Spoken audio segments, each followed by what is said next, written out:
Welcome to Hustle and Flow with Heather Hubbard, episode number 4. Hi, I'm Heather Hubbard, and I was a litigator, partner, and practice group leader at an AmLaw 200 firm. I know what it takes to rise to the top. I also know all too well the toll it can take on your personal life. So how do you shine bright without burning out? How do you embrace your ambition without selling your soul? You're listening to the Hustle and Flow podcast.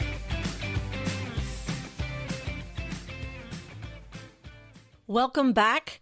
I am your host, Heather Hubbard, and today we are talking about the uncomfortable topic, don't blame it on the kids. I am so passionate about this issue, but I do want to put a few disclaimers out there from the very beginning.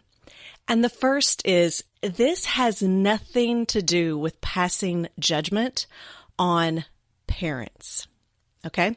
So I'm not asking moms not to blame things on their kids or dads not to blame things on their kids. This is about law firms and companies and women's organizations and others that are trying to move the ball forward in retaining and promoting women. But we continue to talk about it in terms of a topic that I actually think undermines retention and promotion. And I don't really hear too many people talking about it. Now, I generally talk about it behind closed doors. I don't really have this conversation in public too much. If I'm speaking to a small group, I'll talk about it there. But again, I am really passionate about this. And when people first hear the basic concept, don't blame it on the kids, people tighten up and they're like, what? But after I explain my position, not everyone agrees, but most will say, I understand where you're coming from and I want to hear more about it. Let's have this conversation. And that's part of what this podcast is about. When we're talking about topics, when we're talking about uncomfortable conversations, the idea is not that you necessarily accept my opinion as your own, but I do hope that it is a conversation starter. I also need to put out there, I do not have kids, and I try to never get in the arena of giving advice to people that have kids about how to raise their kids or manage their kids, because quite frankly, I have no basis to be giving you that advice. I don't know how to do it. I think everyone's doing the best they can. And so I'm not here to tell you, as someone without kids, how to be a lawyer with kids. Okay? With all of that said, let's talk about what it means to stop blaming it on the kids. All right, so I think we can all agree that women and minorities do not fare well in the typical law firm paradigm. To the extent that you think women and minorities are equal and are represented and making as much money as others at the top of law firms, quite frankly, I'm not sure why you're listening to this podcast at all. The numbers are what they are. It really doesn't matter whether you think that that's true or not. It's not. In episode 9, I am going to break down the numbers and the statistics because they are important about where we are, where we've been, and where we're headed statistically when it comes to the retention and promotion of women and minorities. But today, let's just all agree that we have a lot of work to do in this area.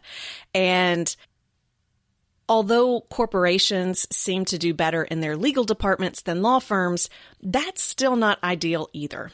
So what is it? What is the root cause? Why is it that women, despite having been graduating at a rate of 50% with their male colleagues for over 25 years, why is it that they're still represented in such small numbers at the top? Well, there's a lot of debate about that. But one of the most common excuses that I hear is that women have children and they have home demands that just make it harder for them to show up at work and be dedicated to a very demanding job with long hours. And that's the reason why we don't see more women equity partners or more women GCs.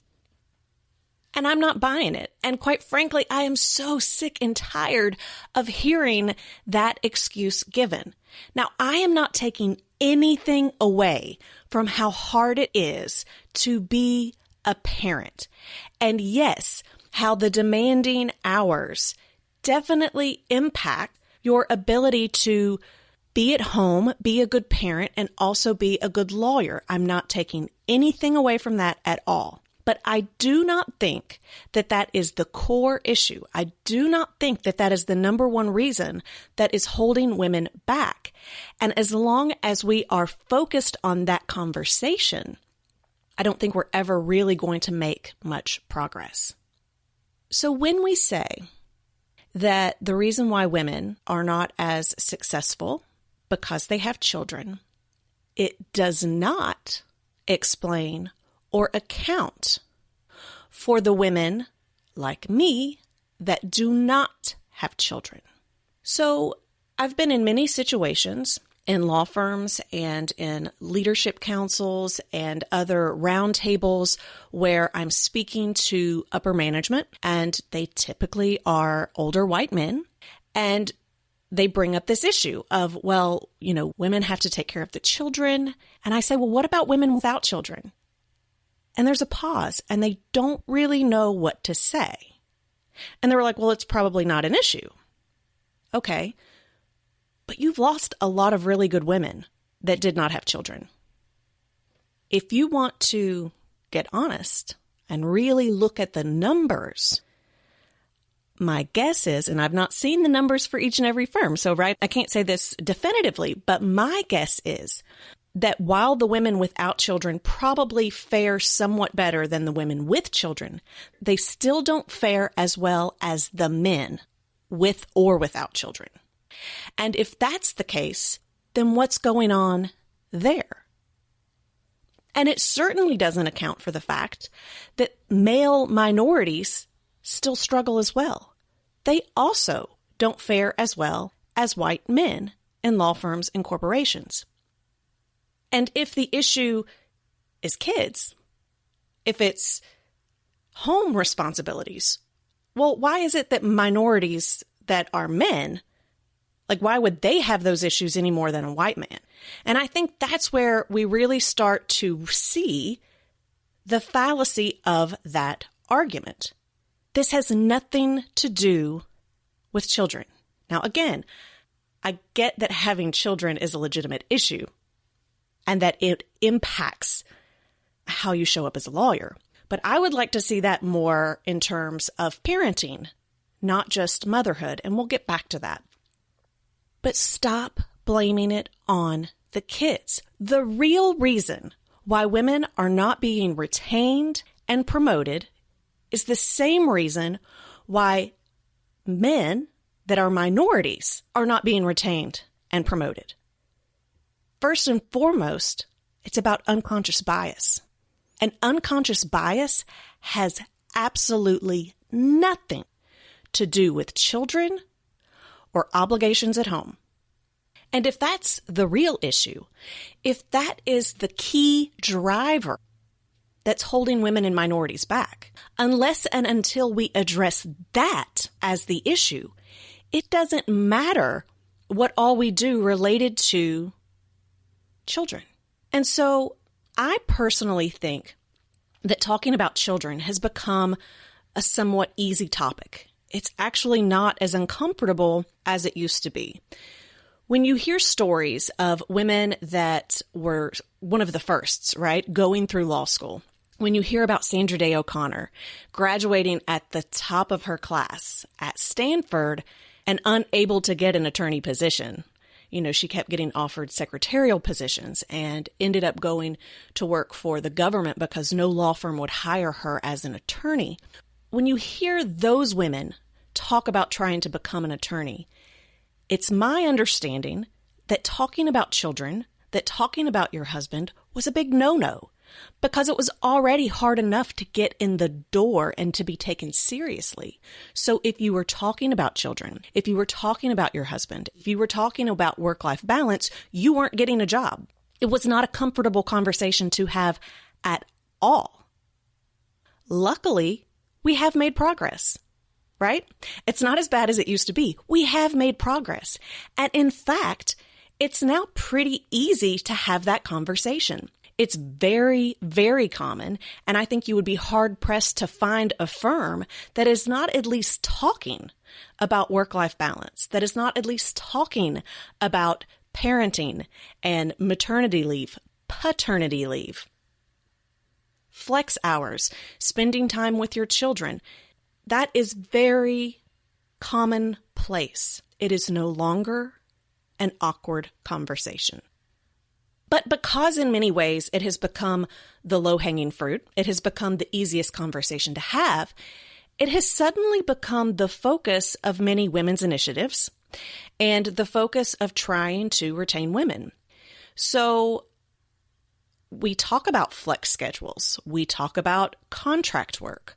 We talk about having some type of childcare either in the firm or the corporation or nearby.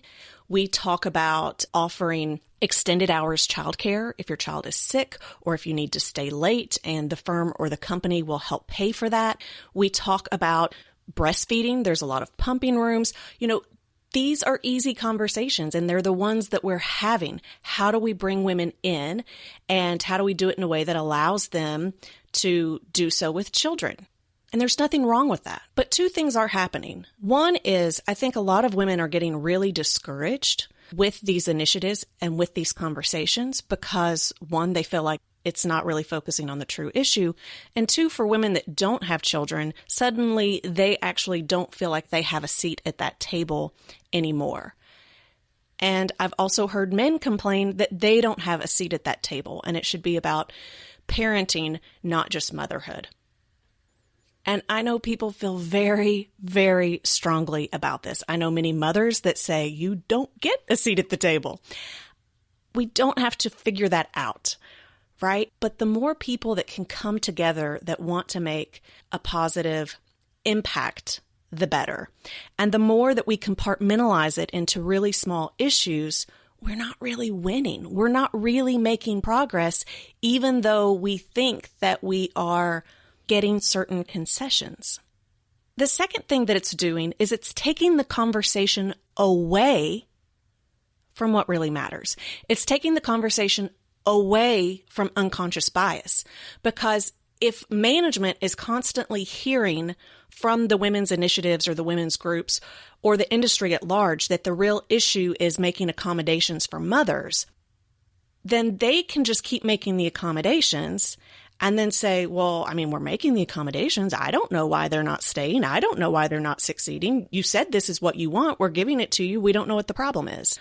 That's not the core issue. And it is really distracting us from focusing on what we need to in order to make the legal industry a place where everyone, no matter your gender or your race, can come to the table and succeed.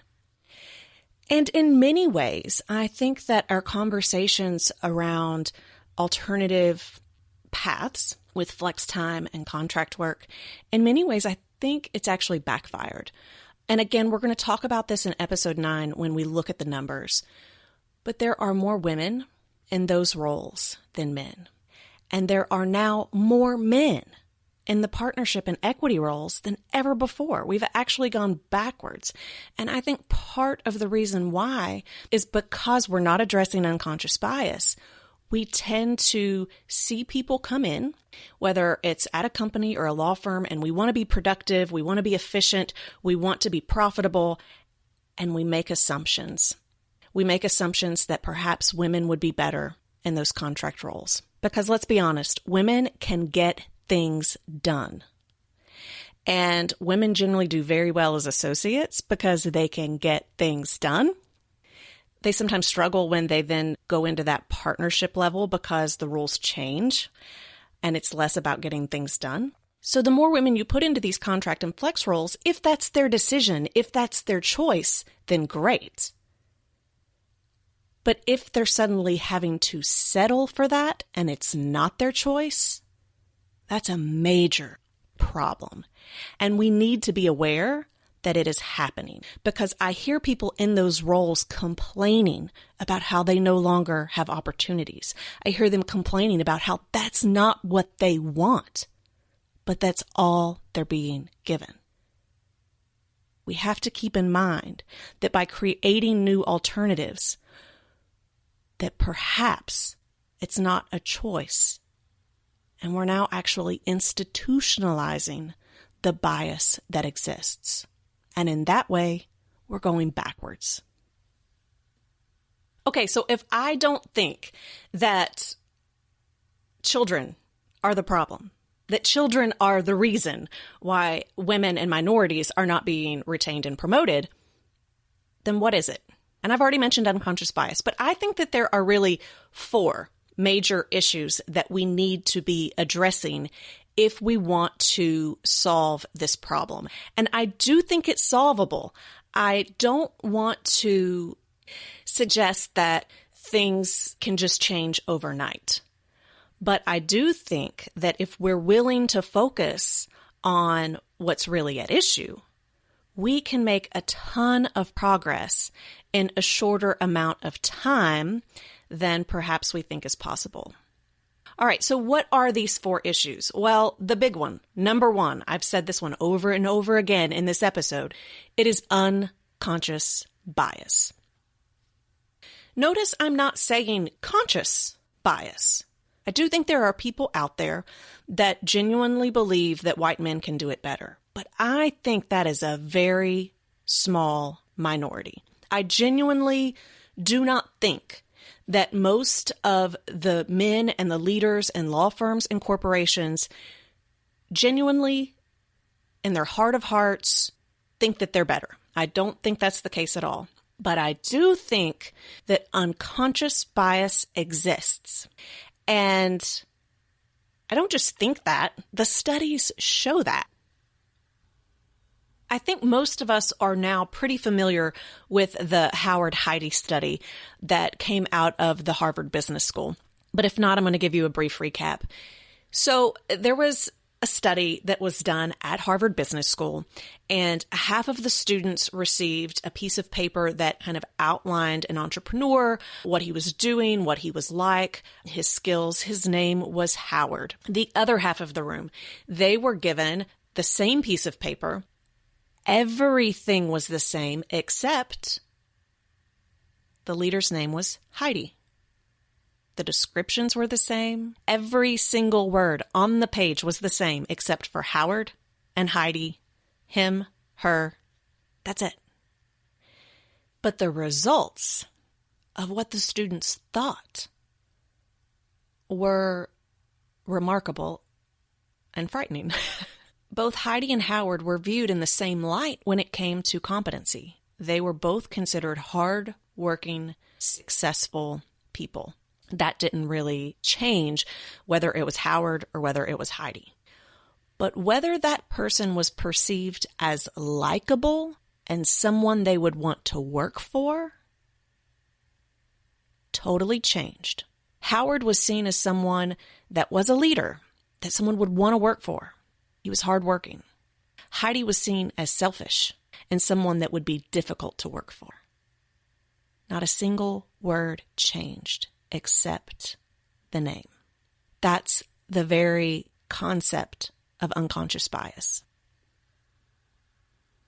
And we all have it. There is not a single one of us that does not experience unconscious bias. It's based upon how we were raised and also our experiences. And so we just make assumptions about people and situations.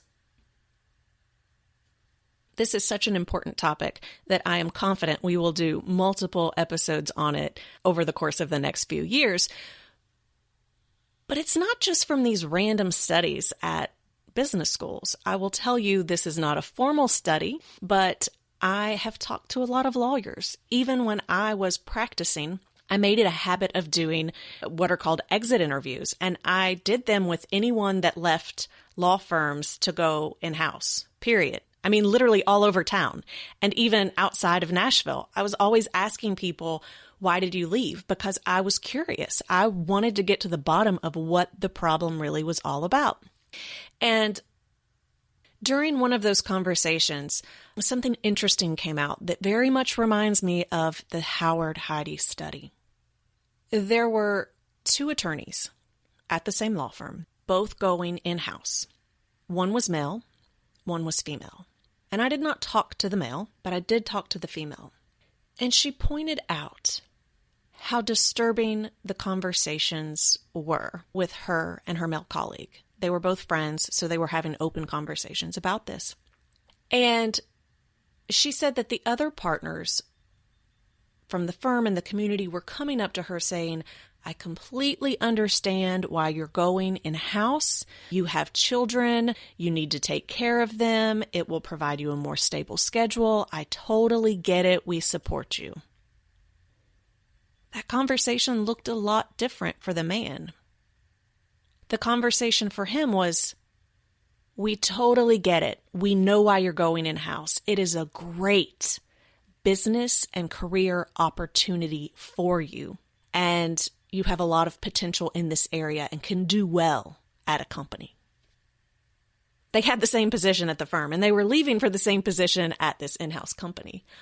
But again, those conversations show how that decision to go in-house was viewed very differently from the attorneys that were staying at law firms within the community. That's unconscious bias. And we have to address that. That is the reason why we are not making progress in the area of retention and promotion. Number one reason, we have to address it. The second reason is unhealthy demands. I don't think anyone would question that being a lawyer, especially in a large law firm, is a very dysfunctional environment, and it has very unhealthy demands on your time and even mentally and emotionally, just given the pace and, quite frankly, the disrespectful discourse that can occur. And we're not really addressing that. We're not really saying that we want to find ways for all of our attorneys to be healthy and happy. Right now, for the most part, what we're saying is if you want more work-life balance, you can take a contract position or a flex position, but we're not going to promote you and you're not going to be considered successful in the firm. So you only have 2 options. If you want to be successful, then you have to work ridiculously hard hours and put up with very unhealthy things. Okay? Those are your 2 options. We're not actually focusing on or concerned about how dysfunctional or demanding the industry is in and of itself. And I think it's just as important that we address it with the partners and the equity partners and the leaders as it is for people that say they want work-life balance, because we are not an inclusive or productive or efficient or effective as a whole if attorneys are constantly exhausted and burned out and experiencing higher levels of divorce, suicide, alcoholism, drug addiction than other occupations. We have to address it. And we can't just do it in occasional ethics CLEs. You know, I teach mindfulness and meditation, but it can't just be something that is one-off. It is so much larger than doing yoga or being mindful. We have to address this issue in the industry if we want it to be inclusive and if we want people to go to law school, right? I hear so many people say, oh, don't do it. We can't be that profession. We're not going to attract the right people into this important and noble profession if we don't address the unhealthy demands that we are making on attorneys. Number 3, we don't value innovation and efficiency. The model is set up in a way where if you're innovative and if you're efficient, you're seen as less profitable. I used to do a lot of entertainment and intellectual property work. And I think you can look at the entertainment industry, especially record labels, if you want to see what happens when people refuse to innovate and say, this is how we make our money, this is how it's done. We refuse to change. Well, things are going to change. When? Not sure. But law firms don't think like businesses, and they don't value innovation. They don't value efficiency. And don't even get me started on how we calculate profitability based upon the billable hour. It's so hard to even have flat fees and alternative fees in large law firms because firms don't know how to calculate profitability in a way that makes sense, that is innovative. That's probably for another episode. But that's number 3. We don't value innovation or efficiency. And I think women can really help in that regard. To the extent we begin to value that and realize that it actually can create more profitability, I think you'll start to see more women at the table. And then the 4th and last reason why I believe women and minorities are still not being promoted and retained at the rate we would like is because we're not willing to have uncomfortable conversations. We're not willing to do it. Bringing in a speaker about unconscious bias, bringing in a speaker about having uncomfortable conversations, it's good, it's important, but it's not enough. Too many law firms and corporations are simply checking a box and saying, well, we brought in a speaker. That is not enough. You have to implement and you have to face and address this on a daily basis. It cannot be an annual event. You can't say you're having a diversity event or a women's event and have speakers come in and then check that box and say that you had an uncomfortable conversation. These need to be happening in the hallways, in offices, not behind closed doors, in meetings, where everyone can share their voice and it is heard and it is validated and people are not shut down. You may not agree with me on the children. I think that we are blaming this on kids and it is unfair to them. And quite frankly, it is a cop-out for law firms and corporations to say that that's the reason why women are not succeeding the way that men are. So I would like to see us address unconscious bias. I would like to see us address unhealthy demands on attorneys. I would like to see us value innovation and efficiency. And I would like to see us having these awkward conversations because they matter. And the more we put them out there, the easier they will become to talk about.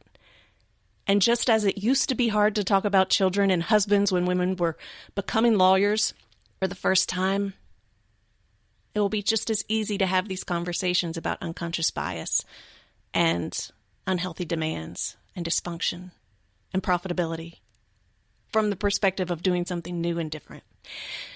Parenting is hard. I can only imagine, but that's not the issue. That is not the core issue. Let's talk about what really matters. Let's not be afraid to stand up and say what we really need and what is really holding us back. Thank you so much for joining me on this episode. I would love for you to share with me your thoughts. Let's have a conversation. Come on over to hustleandflowpodcast.com, leave a comment, and let's have a discourse. Thank you so much and have a great day. For show notes, downloads, and other free resources, and to keep the conversation going, head on over to hustleandflowpodcast.com. See you there.